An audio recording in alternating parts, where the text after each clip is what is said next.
ভালো আলেম অথবা শুভাকাঙ্ক্ষী ছাড়া স্বপ্ন কাউকে বলতে যেও না। এর কারণটা কি? কারণটা হচ্ছে ব্যাখ্যা যেমনটা করা হয় তেমনটাই হয়। সূরা ইউসুফ হচ্ছে কোরআনের সবচাইতে শ্রেষ্ঠতম গল্প। আল্লাহ তাআলা বলছেন, নাহনু নাকুসু আলাইকা আহসানাল কসসি বিমা আওহাইনা ইলাইকা হাযাল কুরআন ওয়া ইন কুনতা মিন ক্বাবলিহি লামিনাল গাফিলিন। নবী হে, আমি কোরআন থেকে ওহির মাধ্যমে, ওহি হচ্ছে সিক্রেট মেসেজ, এই সিক্রেট মেসেজের মাধ্যমে আপনাকে সবচাইতে শ্রেষ্ঠতম একটা গল্প শোনাচ্ছি। সূরা ইউসুফ হচ্ছে কোরআনের সবচাইতে শ্রেষ্ঠতম গল্প। অনেক নবীর ঘটনা হে নবী আপনাকে আমি শুনিয়েছি, আবার অনেক নবীর ঘটনা আমি শোনাইনি। তো যেগুলো আমি শুনিয়েছি এগুলো আবার আপনি আপনার উম্মতদেরকে শোনান। ফাকসুসিল কসাসা লাআল্লাহুম ইয়াতাফাক্কারুন। আপনি এই কিচ্ছাগুলো, ঘটনাগুলো আপনার উম্মতকে শোনান যাতে করে তারা চিন্তাশীল হতে পারে। এজন্য আল্লাহ তাআলা কোরআনে আমাদেরকে গল্প শোনান। তো এই সূরা থেকে আমরা কি কি শিখি? প্রথম যে লেসনটা আমরা শিখি সেটা হচ্ছে, যেহেতু আমি একেবারে ক্রিম লেসনগুলো আপনাদের সামনে আনবো, পুরো সূরাটা কভার করা তো সম্ভব হবে না। প্রথম লেসন হচ্ছে সূরাত ইউসুফ থেকে যে স্বপ্ন কারোর সাথে শেয়ার করতে নেই। স্বপ্ন যেটা মানুষ ঘুমিয়ে ঘুমিয়ে দেখে এটাও স্বপ্ন, আবার আরেকটা আছে যেটা মানুষকে ঘুমাতে দেয় না, ওইটাও স্বপ্ন। স্বপ্ন যেটা মানুষ ঘুমায় দেখে এটাও স্বপ্ন, আবার যেটা পাবার আকাঙ্ক্ষা মানুষকে ঘুমাতে দেয় না ওইটাও কি স্বপ্ন। ওটার ভিশন বলে। এই দুইটার একটাও কারোর সাথে শেয়ার করতে নেই। ঘুমের স্বপ্নও শেয়ার করবেন না, আর আপনার যে লং ভিশন ওইটাও শেয়ার করবেন না কারোর সাথে। এটা হচ্ছে প্রথম লেসন, স্বপ্ন শেয়ার করতে নেই। ছোট্ট ইউসুফ আলাইহিস সালাম স্বপ্ন দেখলেন 11টা তারা, চাঁদ, সূর্য ওনাকে সেজদা করতেছে। এই স্বপ্ন দেখি তার বাবার সাথে শেয়ার করলেন, ইয়াকুব আলাইহিস সালামের সাথে। ইয়াকুব আলাইহিস সালাম বললেন, লা তাকুসুস রুইয়াকা আলা ইখওয়াতিকা ফায়াকিদু লাকা কাইদা। ইউসুফ, তুমি আমাকে বলেছো ভালো, কিন্তু তোমার ভাইদের বলতে যেও না আবার, তাহলে তারা তোমার প্রতি কি করবে? জেলাসি করবে, ষড়যন্ত্র করবে। আর নি'মাতু মাহসুদা, এটা পৃথিবীর চিরাচরিত নিয়ম। আপনি যদি কোনো ব্লেসিংস পান আল্লাহর পক্ষ থেকে, অন্যদের চেয়ে আপনি একটু ডিফারেন্ট হন, আপনার অনেক কিছু থাকে, এটা সবার ভালো লাগবে না। আপনার ভালো জিনিস সবার ভালো লাগবে না। আপনার এই ভালো জিনিসের কারণে অনেকে আপনাকে ঘৃণা করবে। সো স্পেশালি যদি কোনো ভালো স্বপ্ন দেখেন, এট দ্য সেম টাইম খারাপ স্বপ্ন যদি দেখেন, এটা আপনি শেয়ার করবেন না কারোর সাথে। কারণ স্বপ্ন এটা কেবলমাত্র মন মস্তিষ্ক প্রসূত কোনো বিষয় না। মুমিন জীবনে এটা অনেক অর্থবহ। মাঝে মাঝে স্বপ্নের মাধ্যমে আল্লাহ মানুষকে বার্তা দেয়, ইলহাম পাঠায় স্বপ্নের মধ্য দিয়ে। এজন্য বিজ্ঞ, প্রাজ্ঞ, শুভাকাঙ্ক্ষী কাউকে শেয়ার করা যায়। যার জ্ঞান নেই বা ব্যক্তিগত জীবনে পাপী, ভালো মানুষ নয় বা হিংসুক টাইপের, এদের কাউকে আপনার কখনো স্বপ্ন শেয়ার করবেন না। ভালো স্বপ্ন দেখলে শুকরিয়া করবেন আল্লাহর, আলহামদুলিল্লাহ, আল্লাহ কবুল করো। খারাপ স্বপ্ন দেখলে পানাহা চাবেন আল্লাহর কাছে। সুনানে তিরমিজিতে একটা বাব আছে, একটা চ্যাপ্টার, বাব লা তাকুসুর রুইয়া ইল্লা আলা আলিম আও নাসিহ। ভালো আলেম অথবা শুভাকাঙ্ক্ষী ছাড়া স্বপ্ন কাউকে বলতে যেও না, এই অনুচ্ছেদের নাম। এরপর এর কারণটা কি? কারণটা হচ্ছে ফাইন্নার রুইয়া তাকাউ আলা মা তুআব্বার। স্বপ্নের ব্যাখ্যা যেমনটা করা হয় তেমনটাই হয়। আপনি একটা স্বপ্ন দেখলেন, একজনকে একটা বললেন, সে হুট করে একটা ব্যাখ্যা দিয়ে দিল, ওইটাই হয়ে যাবে। এটা আপনার জন্য ভয়ঙ্কর হয়ে যেতে পারে। লা ইউহাদ্দিসু বিহা ইল্লা লাবিবান আও হাবিবা। আপনার শুভাকাঙ্ক্ষী, আপনার বন্ধু, আপনার ভালো চায়, এদেরকে বলতে পারেন। কিন্তু যার এই ব্যাপারে জ্ঞান নেই, হুটহাট করে ব্যাখ্যা করবে, এরকম কাউকে বলা যাবে না। কারণ যেমন ব্যাখ্যা করা হবে তেমনটা হবে। ইউসুফ আলাইহিস সালাম ভালো স্বপ্নের ব্যাখ্যা জানতেন, ইয়াকুব আলাইহিস সালাম ভালো স্বপ্নের ব্যাখ্যা জানতেন, আল্লাহ রাসূল সাল্লাল্লাহু আলাইহি ওয়াসাল্লাম ভালো স্বপ্নের ব্যাখ্যা জানতেন। আবু বকর রাদিয়াল্লাহু তাআলা আনহু সাহাবীদের মধ্যে সবচেয়ে ভালো স্বপ্নের ব্যাখ্যা জানতেন। ইভেন রাসূল সাল্লাল্লাহু আলাইহি ওয়াসাল্লাম মাঝে মাঝে স্বপ্ন দেখে আবু বকরকে বলতেন, দেখি ব্যাখ্যা করো তো তুমি। তাবিঈদের মধ্যে মুহাম্মদ ইবনে সিরিন খুব ভালো স্বপ্নের ব্যাখ্যা জানতেন। এক লোক এসে মুহাম্মদ ইবনে সিরিনকে বলল যে, আমি দেখলাম আমার ছেলে পানি খেতে খেতে পেটটা এত বড় হয়ে গেছে। এই একই স্বপ্ন আরেকটা লোকও দেখলো, দেখে এক মূর্খের কাছে জিজ্ঞেস করলো। সে বলল, সর্বনাশ, এত বড় পেট হয়ে গেছে, তোমার ছেলে তো মারা যাবে। ঠিকই কয়েকদিন পরে ছেলেটা মারা গেল। আর একই স্বপ্ন দেখে এই লোক মুহাম্মদ ইবনে সিরিনকে জিজ্ঞেস করেছিল, উনি বলেছেন যে তোমার ছেলে তো অনেক বড় আলেম হবে। ঠিক তাই হয়েছে, ওই ছেলে অনেক বড় আলেম হয়েছে। তো ফাইন্নার রুইয়া তাকাউ আলা মা তুআব্বার। স্বপ্নের ব্যাখ্যা তেমন হয় যেমন এটার ব্যাখ্যা করা হয়।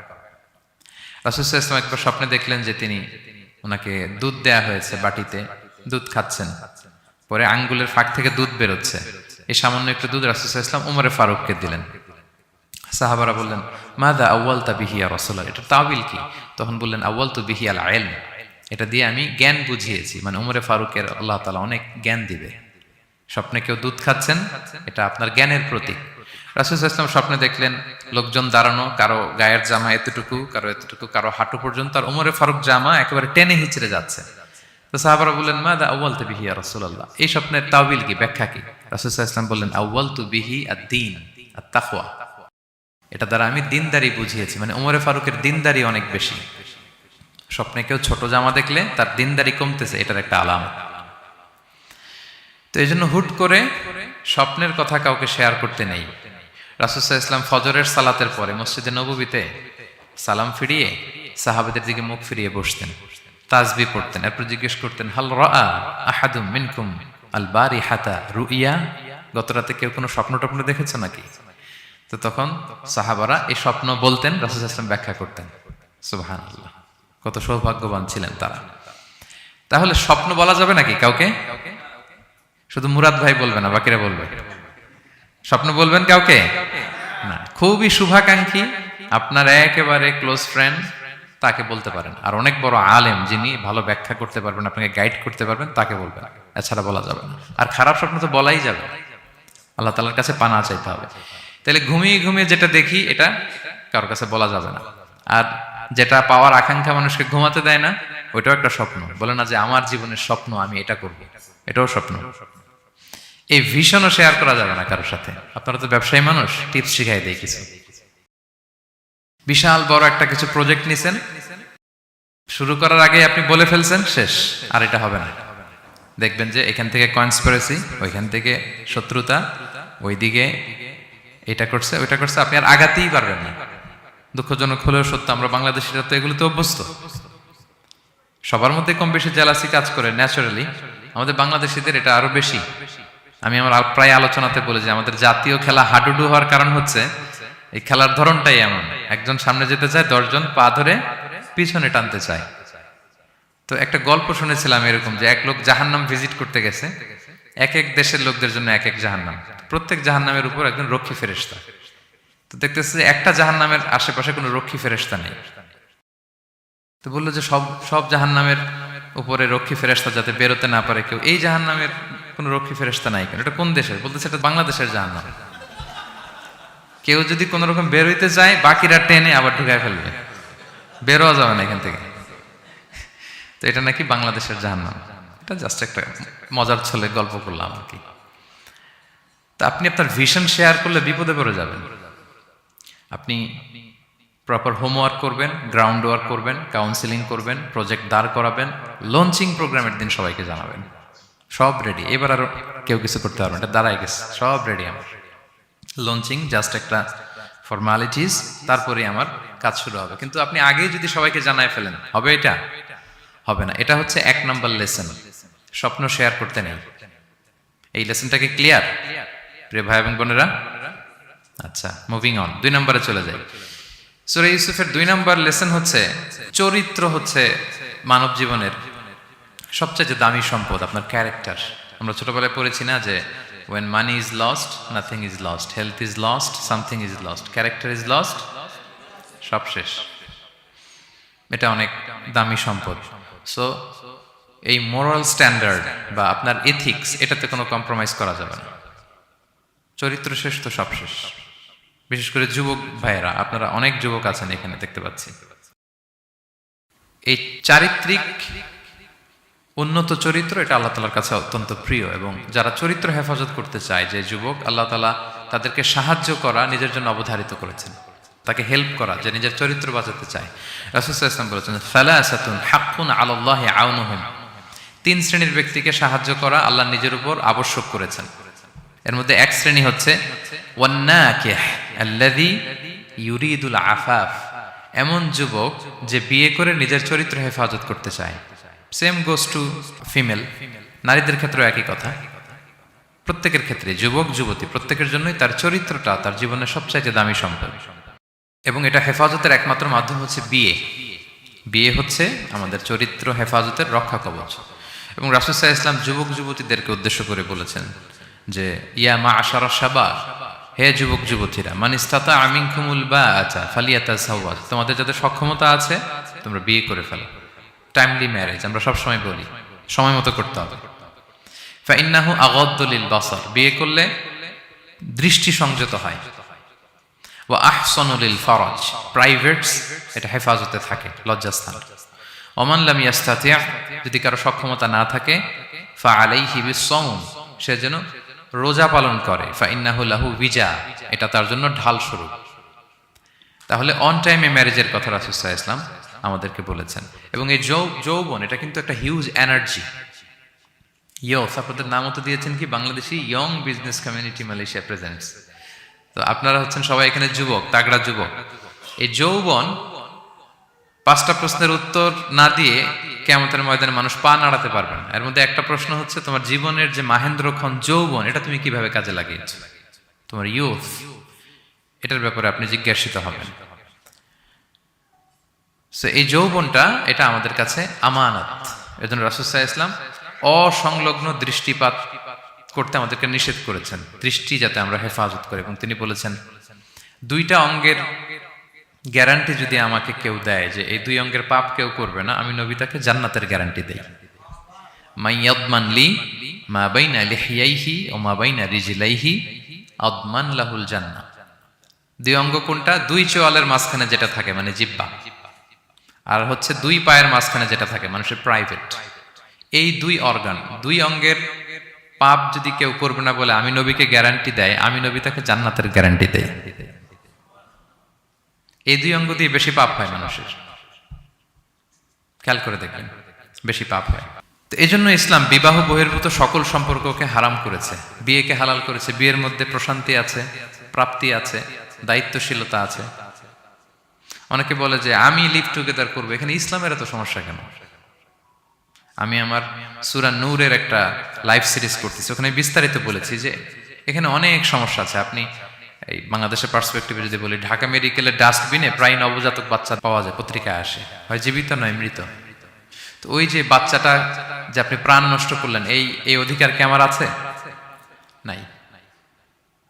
কারো প্রাণ হরণের অধিকার তো আমার নেই। আরে বাচ্চাটা যদি জীবিত থাকে, এবার তার লাইফটা দেখেন কিরকম, কত হ্যাসেল। তার কোনো হিস্ট্রি নাই, তার হিস্ট্রি ইজ মিসিং। তার বাবা নাই, তার মা নাই। আমাদের প্রত্যেকের বাবা মা আছে, আমাদের একটা জেনেটিক্যাল ইনহেরিটেন্স আছে। আমার 14 পুরুষের জেনেটিক্যাল অ্যাট্রিবিউটস নিয়ে আমি বড় হয়েছি, আমার হিস্ট্রি আছে, তার হিস্ট্রি মিসিং। আর ইসলাম লিনিয়েজ মানে বংশকে প্রিজার্ভ করাকে খুব গুরুত্ব দেয়, এটা জরুরি। আমি একটা মেয়েকে বিয়ে করবো, ওর বাবাকে দাদাকে না জানলে আমি কিভাবে বুঝবো যে তার হিস্ট্রি কি? একটা ছেলেকে কেউ বিয়ে করবে, তার বাপ দাদা 14 পুরুষ হিস্ট্রি না জানলে, তার গ্রাম নাই, তার নাম নাই, তার পরিচয় নাই। তো এই জন্য ব্যাপারটা যত সহজে আমরা বলি যে লিভ টুগেদার করলে অন্যের সমস্যা কি? মিউচুয়াল কনসেন্ট তো আছে, পারস্পরিক সম্মতির ভিত্তিতে রিলেশন হলে সমস্যা কোথায়? এইখানে সমস্যা। লিনিয়েজ প্রিজার্ভ করা যায় না, তার রাইটস ভায়োলেট হয়। ছোট্ট ছেলে মেয়েরা তাদের মায়ের আদর পাবে, বাবার আদর পাবে, এটা তার অধিকার না? তো যে ছেলেটা ডাস্টবিনে পড়ে রইলো, লেটস সে কোনো অরফ্যান হাউস তাকে নিয়ে আসলো, এতিমখানা, তো সে কি বাবা মায়ের আদরটা পায়? এই ছোট্ট ছেলে নিজের জামা নিজে ধোয়, নিজের কাপড় চোপড় নিজে গুছায়, তার বাবা নাই মা নাই। সে বাইরে বেরোলে দেখে অন্যান্য বাচ্চাদেরকে মা বাবা কত আদর করে, তার হিস্ট্রি সে জানে না। তো কত বড় অপরাধ আপনি করছেন দেখছেন? এজন্য বিবাহ বহির্ভূত সকল সম্পর্ককে ইসলাম হারাম ঘোষণা করে, বিয়েকে ইসলাম বৈধ করেছে। প্রশান্তি আছে, দায়িত্বশীলতা আছে, সামাজিকতা আছে, সভ্যতা বিনির্মাণের একটা স্ট্রাকচার্ড সিস্টেম আছে। এজন্য বিয়ে বহির্ভূত সম্পর্ক হারাম। আপনারা জানেন যে সুন্দরী জুলাইখা ইউসুফ আলাইহিসসালামকে পাপের প্রস্তাব দিয়েছিল, নিষিদ্ধ প্রেমের প্রস্তাব দিয়েছিল। 7টা দরজা বন্ধ করে, ওয়াগাল্লাকাতিল আবওয়াবা ওয়া ক্বালাত হাইতা লাক, 7 দরজা লক করে বলেছিল এসো। আর তখন ইউসুফ আলাইহিস সালাম যে শব্দটা উচ্চারণ করেছিলেন, এটা গোটা বিশ্বের যুবকদের জন্য একটা মহৌষধ। তিনি বলেছিলেন মাআযাল্লাহ, যেটা আমরা বলে অভ্যস্ত, আমরা বলি নাউযু বিল্লাহ, সেম থিং, একই জিনিস। আল্লাহ আমি তোমার কাছে পানাহ চাই। এরকম ইনবক্সে যদি প্রস্তাব আসে, এরকম মেসেজ যদি আসে, পাপের কোনো হাতছানি যদি আসে, আমরা সাথে সাথে কি বলবো? মাআযাল্লাহ, কি বলবো? মাআযাল্লাহ, আল্লাহ এই পাপ থেকে আমি বাঁচতে চাই, আল্লাহ আমি পানাহ চাই। এবং পরে ইউসুফ আলাইহিস সালামকে সে বলেছিল তুমি যদি মেনে না নাও তোমাকে জেলে বন্দী করা হবে, জেলেই পাঠানো হবে। তিনি বলেছিলেন ক্বালা রাব্বিস সিজনু আহাব্বু ইলাইয়া মিম্মা ইয়াদউনানি ইলাই, আল্লাহ যে পাপের দিকে তারা আমায় ডাকে তার চেয়ে জেলখানা আমার জন্য ভালো। তিনি কারাবরণ করেছিলেন, চরিত্র হেফাজতের জন্য কারাবরণ করেছিলেন। তো এই যে বিশুদ্ধ চিত্ত, এই যে চারিত্রিক দৃঢ়তার আর্কিটাইপ, এই ইউসুফ আলাইহিস সালামের এই গল্প গোটা বিশ্বের সকল নওজওয়ানদের জন্য এটা প্রেরণার বাতিঘর, এটা আমাদের জন্য lesson. He is our icon. তো 2 নম্বর পয়েন্টটা ছিল চরিত্র আমাদের জীবনের সবচেয়ে দামি সম্পদ। প্রিয় ভাই এবং বোনেরা, আমরা সব ছাড়লেও আমাদের চরিত্র যেন আমরা নষ্ট না করি। এই পয়েন্টটা ক্লিয়ার সবার কাছে? আচ্ছা, মুভিং অন। 3 নম্বর পয়েন্টস হচ্ছে যারা জীবনে সফল হয়, সফল লোকেরা তারা কখনো কোনো অজুহাত দেয় না বা অজুহাত খোঁজে না। সফল লোকেরা দেখবেন যে এক্সকিউজ দেয় না। এক্সকিউজ আমাদের, এইটা নাই, এটা হয় নাই, ওইটা হয় নাই, আমার ক্যাপিটাল নাই এজন্য ব্যবসা করতে পারি না, আমার মামা খালু নাই এজন্য চাকরি হয় না, দেশে এই সমস্যা এজন্য আমি দাঁড়াতে পারি না। এগুলো কাদের কথা বলেন তো? ব্যর্থদের কথা। যারা সাকসেসফুল ইন দেয়ার ক্যারিয়ার, জীবনে যারা সফল, এরা কখনো কি দেয় না? এক্সকিউজ দেয় না, অজুহাত দেয় না। They create their own path, they create their own space. তারা তাদের নিজেদের রাস্তা গড়ে নেয়। রাস্তা আপনাকে কেউ করে দিয়ে যাবে না, আপনার রাস্তাটা আপনাকে করতে হবে। তো এই যে অজুহাত দেয় না, সামনে শুধু আগায়, ইউসুফ আলাইহিস সালাম এই ক্ষেত্রে আমাদের জন্য আদর্শ।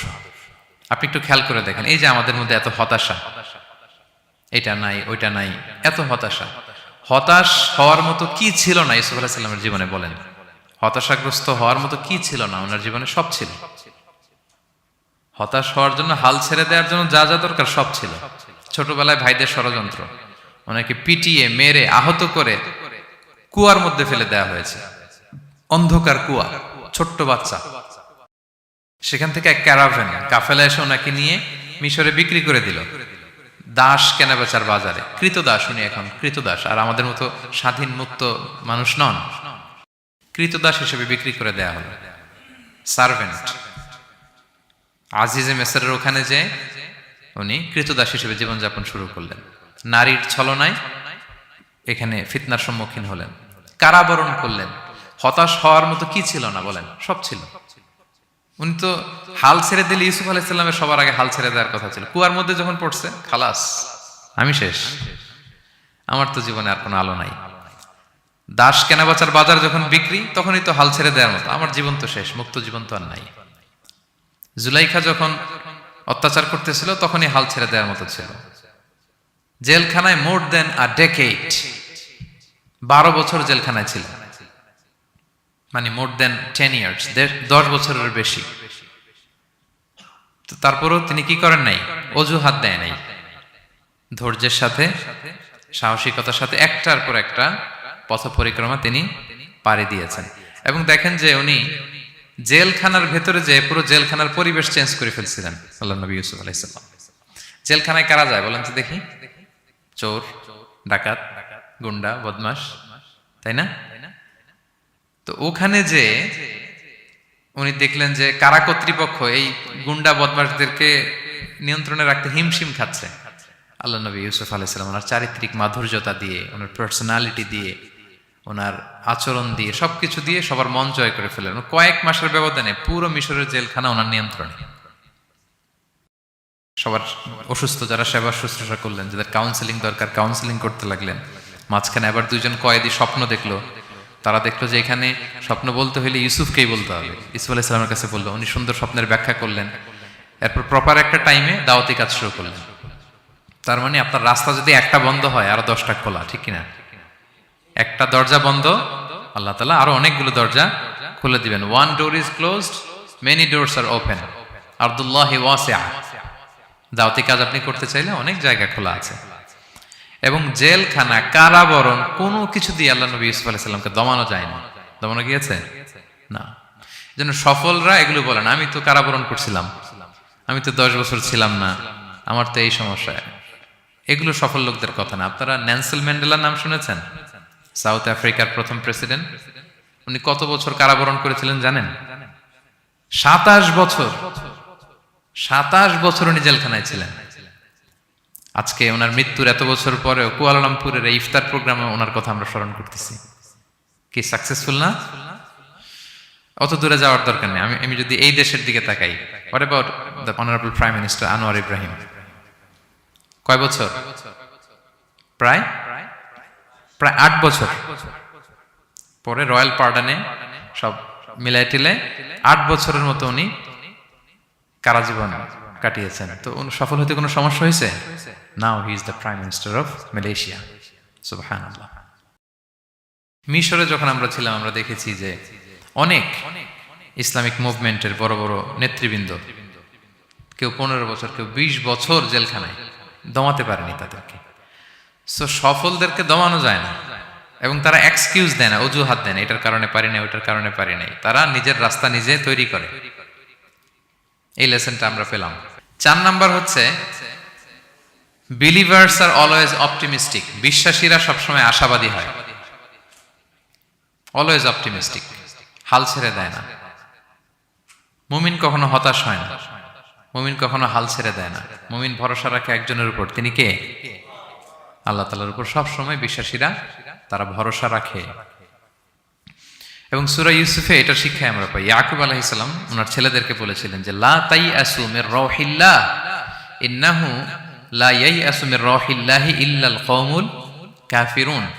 তোমরা আল্লাহর রহম থেকে নিরাশ হও না। আল্লাহর রহম থেকে নিরাশ হবে না। আল্লাহর রহম থেকে তারাই নিরাশ হয় যারা অবিশ্বাসী, যারা কাফির। হাল ছেড়ে দেওয়া যাবে না প্রিয় ভাইরা। এবং উনি প্রথমে ওনার ছেলে ইউসুফকে হারালেন, তারপরে বানিয়ামিনকে হারালেন, এরপর অন্যান্য ছেলেরা মিশরে চলে গেল শস্য আনার জন্য। তারপরে উনি আশা ছাড়েন, উনি বলেছেন ফাসাবরুন জামিল, যে কোনো পরিস্থিতিতে আমি ধৈর্য ধারণ করছি। আসাল্লাহু আইয়া আতিয়ানি বিহিম জামিআ, এবং আমি আশাবাদী যে আল্লাহ সবাইকে আমার কাছে ফিরিয়ে দিবেন একদিন। সবাই ওনারা পাগল বলতো, যে কি বলেন আপনি, বয়সের ভারে নুজ্জ হয়ে আপনি পাগলের মতো বলতেছেন ইউসুফ ইউসুফ ইউসুফ। কোথায় সেই ইউসুফ? ওকে তো নেকড়ে খেয়ে ফেলেছে। কারণ ইউসুফের ভাইয়ের একটা গল্প সাজিয়েছিল, সন্ধ্যাবেলা এসে বলেছিল, বাবা আমরা তো খুব যত্নবান ছিলাম, কিন্তু নেকড়ে বাঘ তো খেয়ে ফেলেছে ইউসুফকে। তো উনি ইউসুফ আলাইহিস সালামের জামাটা হাতে নিলেন, হাতে নিয়ে দেখে ওরা আবার একটা বকরি জবাই করে এটা রক্ত মাখায় নিয়ে আসছিল জামাতে। তো উনি বললেন যে ইউসুফকে কোন নেকড়ে খেলো যে ইউসুফকে খেয়ে ছিন্ন বিচ্ছিন্ন করে ফেললো, আমার ইউসুফের জামার মধ্যে তো কোনো আঁচল লাগলো না, জামার তো ডানে বায়ে কোথাও ছিঁড়া দেখতে পাচ্ছি না, শুধু রক্ত। এ কেমন নেকড়ে বাঘ, ইউসুফকে খেয়ে ফেললো কিন্তু ইউসুফের জামা ছিঁড়ল না। আপনারা জানেন যে জুলাইখা যখন ইউসুফ আলাইহিস সালামকে জোর করে পেতে যাচ্ছিল, আল্লাহ নবী ইউসুফ আলাইহিস সালাম চরিত্র বাঁচানোর জন্য দৌড় দিলেন ইলা নাহিয়াতিল বাব, দরজার দিকে, আর আল্লাহ তাআলা দরজা খুলে দিতে লাগলেন। সপ্তম দরজার সামনে এসে জুলাইখা ইউসুফ আলাইহিস সালামকে পেছন থেকে ধরে ফেললেন। ধরে যখন টান দিলেন পিছনে জামা ছিঁড়ে গেল। তো সামান্যই জোরাজোরিতে জামা ছিঁড়ে যায়, আর একটা নেকড়ে একটা মানুষকে চিড়ে কুটে খাবে, তার জামা ছিঁড়বে না? ছিঁড়বে। ওই জামা দেখেই উনি আন্দাজ করে ফেলছেন যে এটা মিথ্যা কথা, আমার ইউসুফকে নেকড়ে বাঘ খায়নি। এই যে অপরাধীরা যখন অপরাধ করে তারা সব আলামত মুছতে পারলো, একটা আলামত বাকি থেকে যায়, কোনো না কোনো আলামত থাকবে যেটা রেশ ধরে সিআইডিরা, ক্রিমিনাল ইনভেস্টিগেশন ডিপার্টমেন্টের লোকেরা তারা অপরাধীকে শনাক্ত করে ফেলে। তো ছোটবেলায় ইউসুফ আলাইহিস সালামকে হারালেন, এরপরে বানিয়ামিনকে হারালেন, এরপরে ছেলেরা গেল শস্য আনতে, কেউ নাই ওনার পাশে। কিন্তু উনি বললেন যে আমি বিশ্বাস করি, আমি আশাবাদী। উনি বলেছিলেন আমি আশাবাদী যে আল্লাহ তাআলা সবাইকে একদিন আমার কাছে ফিরিয়ে দেবেন, এবং তাই হয়েছে। সবাইকে আল্লাহ তাআলা ওনার কাছে এনে দিয়েছিলেন, এবং ওনারা সবাই মিশরে চলে গিয়েছিলেন। এক মহা পুনর্মিলন হয়েছিল পিতা পুত্রের সেদিন, দীর্ঘ প্রায় 30-40 বছর পর। তো এই জন্য আমরা সবসময় আশাবাদী থাকবো, optimistic, never be pessimistic, try to B optimistic always. সবসময় আপনি আশাবাদী হবেন। রাসূল সাল্লাল্লাহু আলাইহি ওয়াসাল্লাম সবসময় আশাবাদী থাকতেন।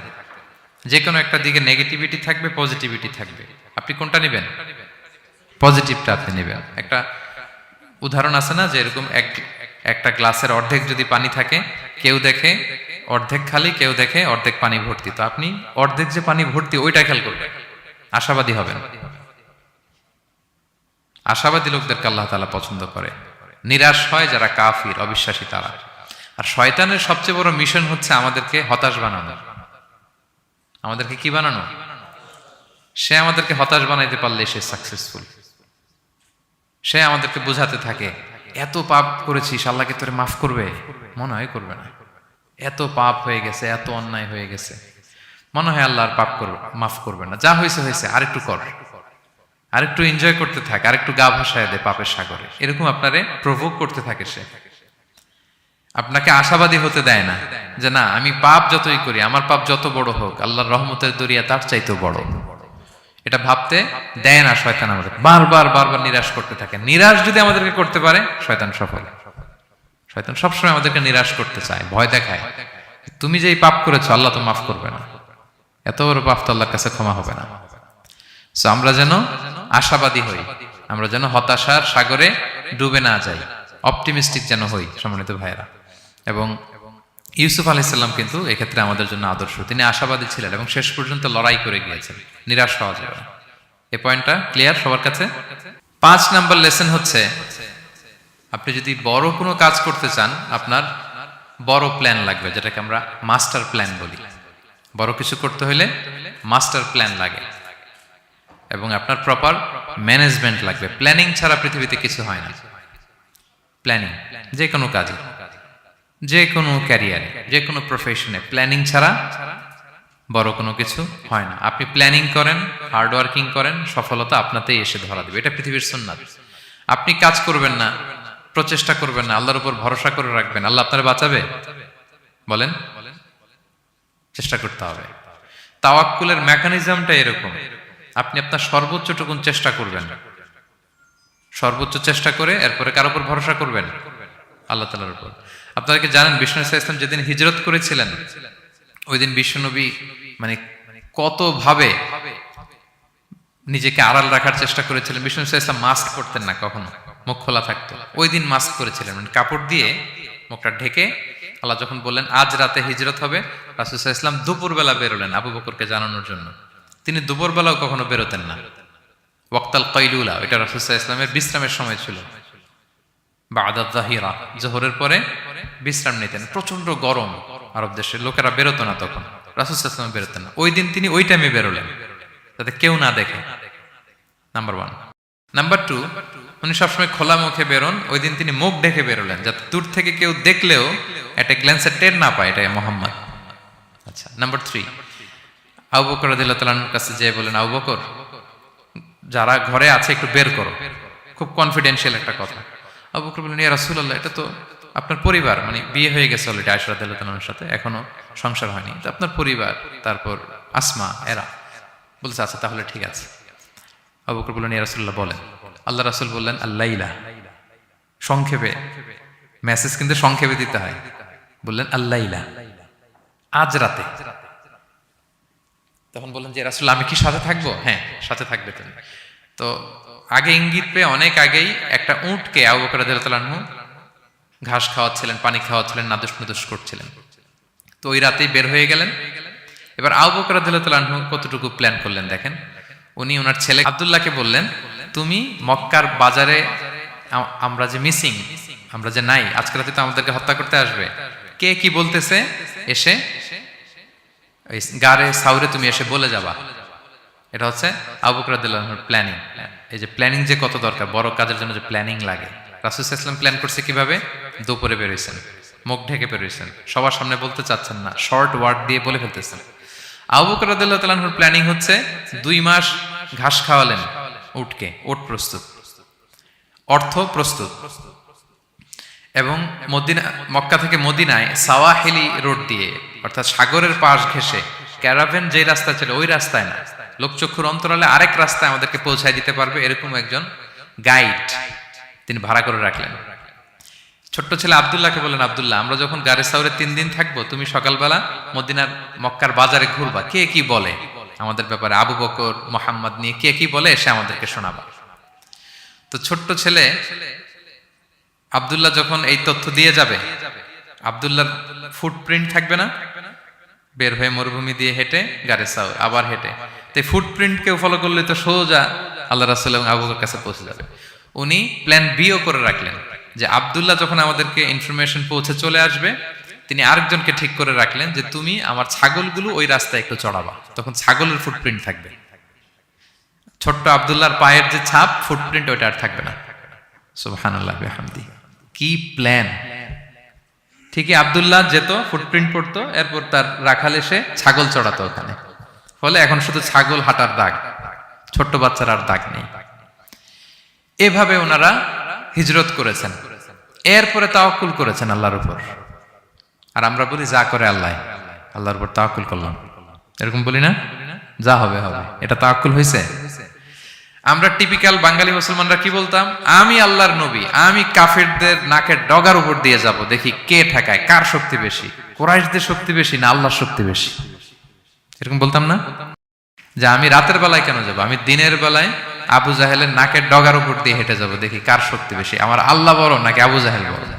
এরকম সস্তা কিছু আবেগিক কথা আমরা বলতাম। কিন্তু বিষ্ণু ঈসা ইসলাম কিরকম প্ল্যানিং করেছেন দেখেন, ওনার রোলটা উনি প্লে করেছেন, এবং সব শেষে ভরসা করেছেন কার উপর? আল্লাহ তাআলার উপর। তাহলে প্ল্যানিং, বড় কাজ করতে হলে আপনাকে প্ল্যানিং লাগবে। উনি কি প্ল্যান করলেন শোনেন। উনি যখন জেলখানায় ছিলেন, রাজা একটা স্বপ্ন দেখলেন যে 7টা গাভী হৃষ্টপুষ্ট, তাদেরকে গিলে খেয়ে ফেলতেছে 7টা জীর্ণ শীর্ণ গাভী, আর 7টা সবুজ গমের শীষ, 7টা শুকনো গমের শীষ। এই অদ্ভুত স্বপ্ন দেখে উনি হয়রান, ঘুম ভেঙে গেল, ডাকলো সবাইকে, কেউ স্বপ্নের ব্যাখ্যা বলতে পারে না। সবাই বলতেছে আদগাস আহলাম, এটা অলীক স্বপ্ন, এর ব্যাখ্যা আমরা জানি না। তখন একজন বলল, রাজার যে সাকিল মালিক, সে বলল একজন আছে জেলখানায় আমার সাথে পরিচয় হয়েছিল, তার নাম ইউসুফ, ও পারবে। ইউসুফ আলাইহিস সালামকে বলা হলো, ইউসুফ আলাইহিস সালাম ব্যাখ্যা দিলেন, 15 বছরের মাস্টার প্ল্যান জানাই দিলেন রাজাকে। কয় বছরের? উনি বললেন যে প্রথম 7 বছর কি করবা? ক্বালা তাজরাউনা সাবআ সিনিনা দাআবা। প্রথম 7 বছর উনি বললেন যে একটা দুর্ভিক্ষ আসছে, ভয়ঙ্কর দুর্ভিক্ষ, ড্রট। এই দুর্ভিক্ষের কারণে গোটা বিশ্বে খাদ্য সংকট দেখা দিবে। নেক্সট 7 ইয়ার্স মিশরের সব জায়গায় কাল্টিভেটেড ল্যান্ড যেগুলো আছে, চাষ করতে হবে ইচ্ছে মতো।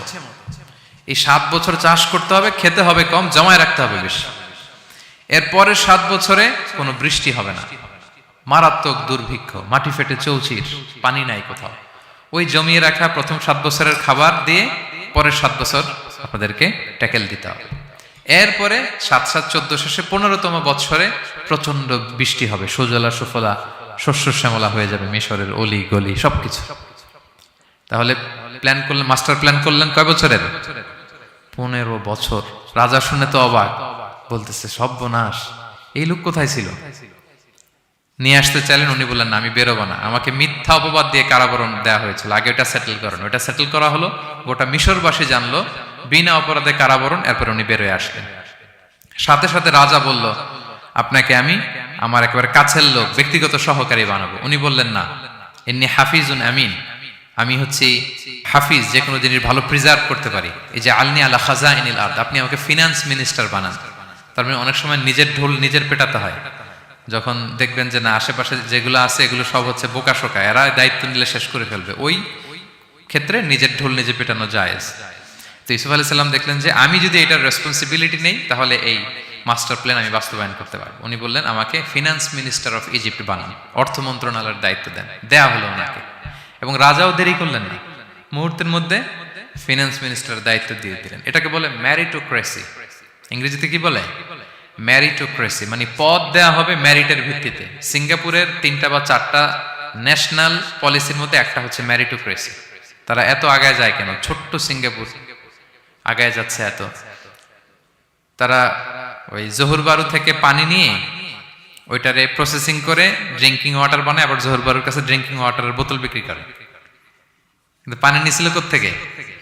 জহুর বারু থেকে। জহুর বারু থেকে নিয়ে রিফাইন করে মিনারেল ওয়াটার এবং ড্রিঙ্কিং ওয়াটার 2 ধরনের বোতলজাত করে ওদের কাছে 3 ডবল দামে বিক্রি করে।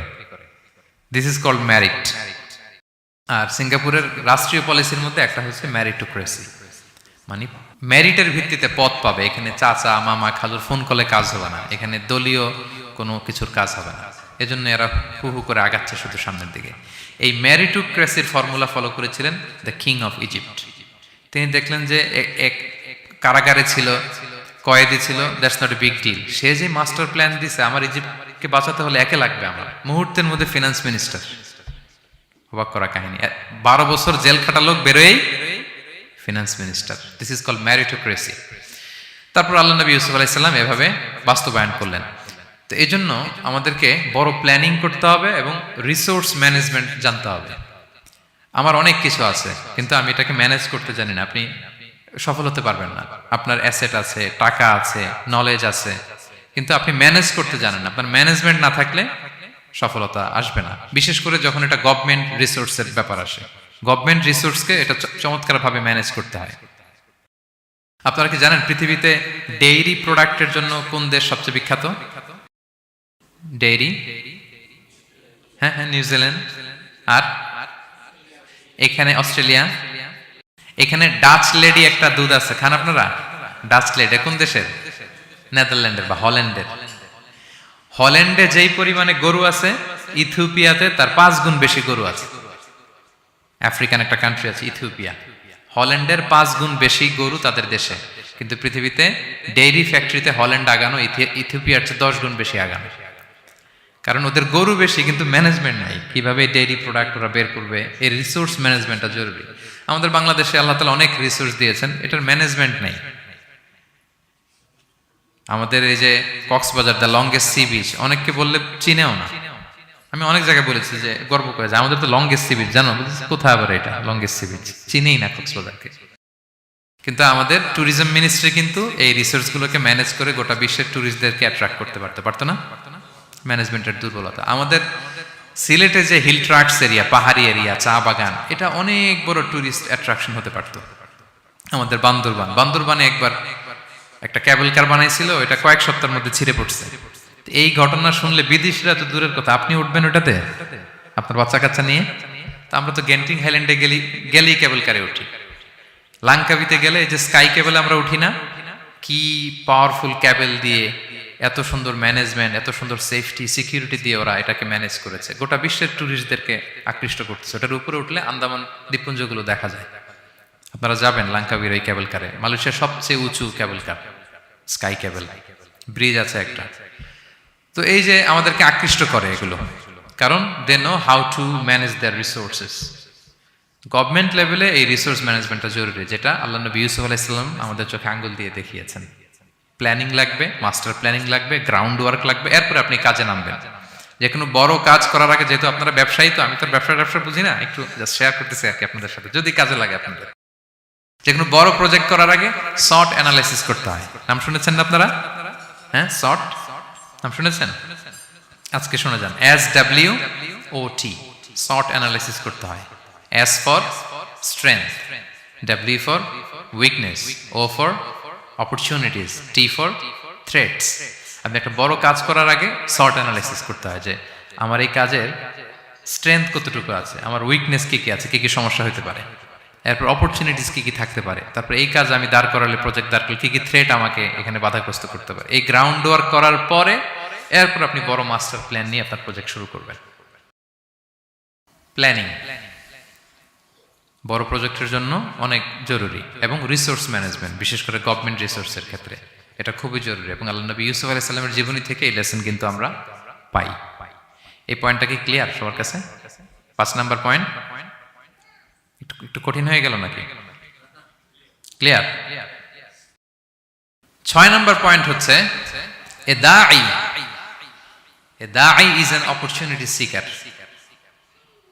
আল্লাহ নবী ইউসুফ আলাইহিস সালামের জীবনী থেকে আমরা শিখতে পারি যে একজন দাঈ হচ্ছে সুযোগ সন্ধানী, পজিটিভ অর্থে আর কি। যখন প্রপার টাইমিংটা হবে তখন সে দাওয়া দিবে, তখন সে তার মেসেজটা ড্রপ করবে, তখন সে তার বার্তাটা দিবে। কিন্তু এটা আমাদের দেশে খুবই ল্যাকিং। আমাদের দায়ীরা দেখা যায় যে মানে খুবই অসহনশীল।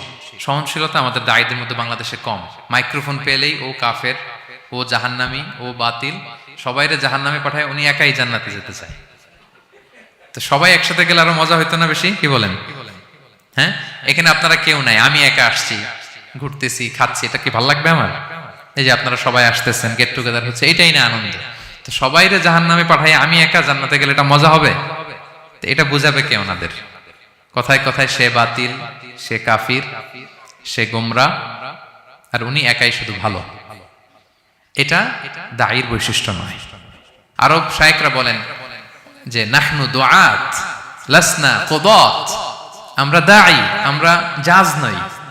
আমাদের দায়ীরা দায়ীর চেয়েও জাজ হতে চায় বেশি, খুব জাজমেন্টাল, আমরা খুব বেশি অ্যাটাকিং কথা বলি, আমরা অন্যকে নাকচ করে দেই, বাতিল করে দেই। এটা দায়ীর কাজ নয়। দায়ীর কাজ শুধু পৌঁছে দেওয়া। দায়ীর কাজ কি?